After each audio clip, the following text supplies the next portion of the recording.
মালদার মোথাবাড়িতে সংঘর্ষ, মোথাবাড়িতে স্থানীয় দুই গোষ্ঠীর মধ্যে অশান্তি, স্থানীয় দুই গোষ্ঠীর অশান্তি সামলাতে পুলিশ। মোথাবাড়ি এলাকায় পুলিশের টহল। মালদার মোথাবাড়ি এলাকার ঘটনা, সেখানে মোথাবাড়িতে সংঘর্ষ, মোথাবাড়িতে স্থানীয় দুই গোষ্ঠী আর সেই দুই গোষ্ঠীর মধ্যে অশান্তি হয়। দেখুন সেই ছবি।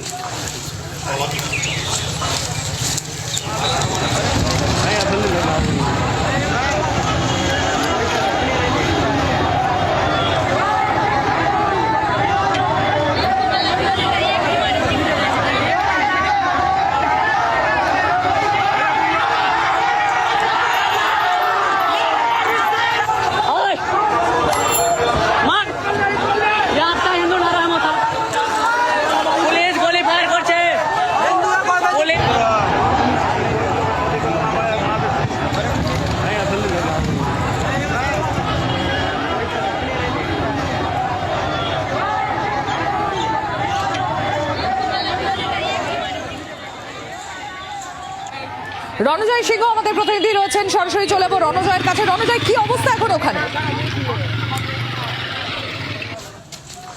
দুপুর বেলায় এই দুই গোষ্ঠীর মধ্যে এলাকায় সংঘর্ষ বাধে এবং খবর পেয়ে পুলিশ ঘটনাস্থলে যায় এবং সেখানে পরিস্থিতি সামাল দেওয়ার চেষ্টা করে। তখন এই সংঘর্ষের ক্ষেত্রে দেখা যায় পুলিশের উপর হামলা চালানো হয় এবং পুলিশের বেশ কয়েকটি গাড়িতে আগুন জ্বালিয়ে দেওয়া হয়, বেশ কয়েকটি গাড়িতে ভাঙচুর করা হয়। এমনটাই কিন্তু দেখা যাচ্ছে, আমরা কিন্তু দেখতে পাচ্ছি পুলিশ গাড়ি পুরো মোথাবাড়ির থানার সামনে, মোথাবাড়ির থানার করে এই সংঘর্ষকারীরা, কিন্তু সেক্ষেত্রে পুলিশের বাধার ফলে তারা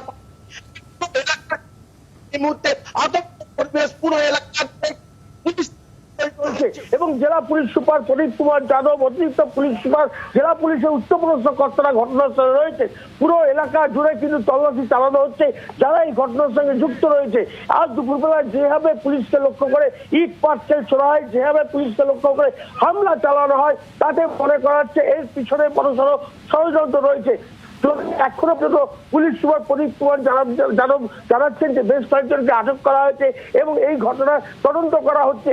মূলত পুলিশ এই যে সংঘর্ষ শুরু হয়েছিল দুই গোষ্ঠীর মধ্যে, সেই সংঘর্ষ রোখার জন্য পুলিশ ঘটনাস্থলে গেছিল। তারপরে কিন্তু পুলিশের উপর লক্ষ্য করে ইট পাটকেল ছোড়া হয় এবং পুলিশ এই সংঘর্ষ মোকাবেলা করার জন্য এই উত্তেজিত জনতাকে প্রশমিত করার জন্য প্রথমে কাঁদানে গ্যাস করে তারপরে কিন্তু গুলি চালানো হয়, এমনটাই অভিযোগ।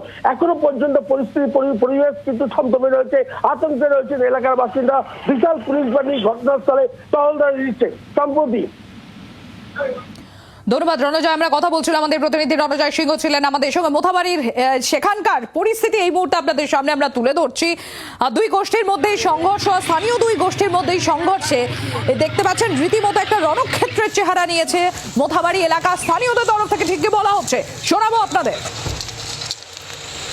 রান্না করছিলাম আর দেখলাম অনেক লোকজন আসলো, কিছুটা টানতে পারলাম, কিছুটা টানতে পারিনি। ওর মধ্যে বইন টোন যা ছিল লুটপাট করে নিয়ে পালিয়ে গেল, বিস্কিটের বইন টোন, কিন্তু গ্যাসগুলো ঘরে ভরতে পেরেছি। আর মধ্যে কিসের জন্য যে কি হলো আমি সেটাও বলতে পারছি না।